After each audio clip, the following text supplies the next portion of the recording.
কেউ বলছে বিদ্যুৎ সংকট, কেউ বলছে বিদ্যুৎ দুর্নীতি। মনপুরা উপজেলায় বিদ্যুৎ নিয়ে জনদুর্ভোগের মহাসংকট নিরসনে মানববন্ধন, সংবাদ সম্মেলন, একের পর এক প্রতিবাদ মিছিল, পত্রপত্রিকার শিরোনামে উঠে আসে তথ্যবহুল নানা অনিয়ম ও মহা দুর্নীতির নানা চিত্র। মনপুরা উপজেলায় যেই পাওয়ার প্ল্যান্ট বিদ্যুৎ উৎপাদন কেন্দ্র নির্মাণ করা হয় তার গ্রাহক সুবিধায় দৈনিক 8 থেকে 12 ঘন্টা বিদ্যুৎ দেওয়ার কথা থাকলেও বিদ্যুৎ দেওয়া হতো মাত্র 4 থেকে 5 ঘন্টা। এর মধ্যেও লোডশেডিং এর শেষ নেই। কিন্তু বর্তমানে বিদ্যুৎ বিভাগের পাওয়ার প্ল্যান্টের ইঞ্জিন নষ্টের দোহাই দিয়ে বিদ্যুৎ সরবরাহ পুরোপুরি বন্ধ রয়েছে। এমনকি এর আগেও প্রায় এমন ইঞ্জিন নষ্টের দোহাইয়ে বিদ্যুৎ বিচ্ছিন্ন থাকতো এই অঞ্চলটি।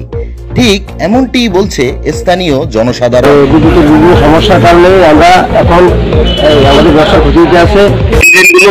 ইঞ্জিনগুলো ত্রুটি দেখা যাচ্ছে, ওইগুলো ওভারহোলিং করতে হবে। ওভারহোলিং করার প্রক্রিয়া চলমান আছে বলে আমার জানা। এই যে তজুমুদ্দিন উপজেলার একটা চরাঞ্চল আছে, চর জহিরুদ্দিন, যেখানে ওই যে জাতীয় গ্রিডের বিদ্যুৎ রয়েছে, কিন্তু মনপুরা উপজেলা হওয়া সত্ত্বেও এখানে নাই বিদ্যুতের। আমাদের ঊর্ধ্বতন কর্তৃপক্ষের কাছে এই বিষয়ে জানানো আছে, ঠিক আছে। এগুলো সিদ্ধান্ত থেকে তো এই বিষয়ে আমরা তেমন কোনো সিদ্ধান্ত নিতে পারি না, মানে উপরের সিদ্ধান্ত ছাড়া।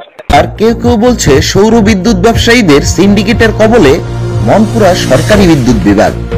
আসলেই কি মনপুরায় বিদ্যুৎ সংকট, না বিদ্যুৎ দুর্নীতি? বিদ্যুৎ বিভাগের এসব অনিয়ম ও দুর্নীতির সমীক্ষা মিলাবো দ্বিতীয় পর্বে। চোখ রাখুন ভোলা নিউজে।